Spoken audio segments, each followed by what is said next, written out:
welcome back to another episode of the Algerian Transfer Daily. Today we've got not rumours, another done deal and an interesting done deal. Now remember, the AFCON 29 winning centre-back Djamel Benlamri, we know he likes to play in the Middle East. He had a season at Lyon, didn't really start many games at all.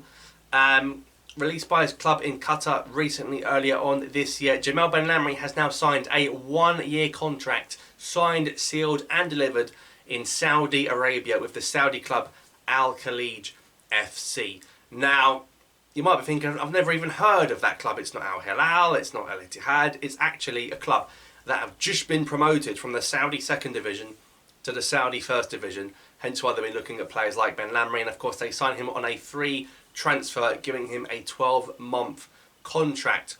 Now, it's widely known that Djamel Benlamri will only be picking players for the AFCON that are playing regular football. If you're on the bench, if you're not playing, no matter where you are, you're not going to get selected, which is good because you need players to be fit, particularly in the African heat with the AFCON in the summer.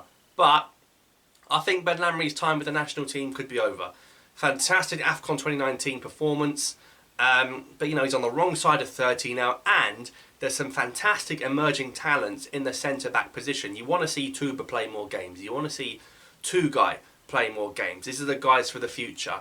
And I just think now with Benlamri, he's getting old. He's really not got that much pace at all. He's a bit clumsy with the tackles, but he is an absolute warrior. I'll give that to him. He will put his body on the line for anything. He'll work hard. He'll eat the grass and etc, etc. But I just think now, the fact that he's gone to the Middle East again, you know, he's obviously going to get a good wage, and it's not he's probably going to be a club fighting relegation in the Saudi league, so it's not like a high level.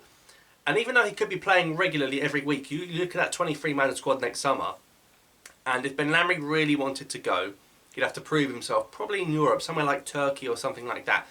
Considering it's going to be Mandy, Tuba, Tugai, and then you've got one fourth choice centre-back left, which probably will be Badrain, assuming he, you know, is playing regular football wherever he is, then it's hard to see Benlamri making it in the squad. But I just think his experience and his leadership off the pitch and in the dressing room could be useful for the Algerian team because he's been there and he's done it. But those sorts of players, your Benlamris, your Bounajas, your Fagoulis, your Yassine Brahimis, I think you might see them sort of moved on now for this new generation of emerging talent coming through. So Djamel Benlamri signs for a club in Saudi Arabia. Do you think that this is the end for him, even though he'll probably be playing on a weekly basis, or would you still think there's a place for him somewhere? I just think you want to see Mandy and Tuba or Mandy and Tugai, you know?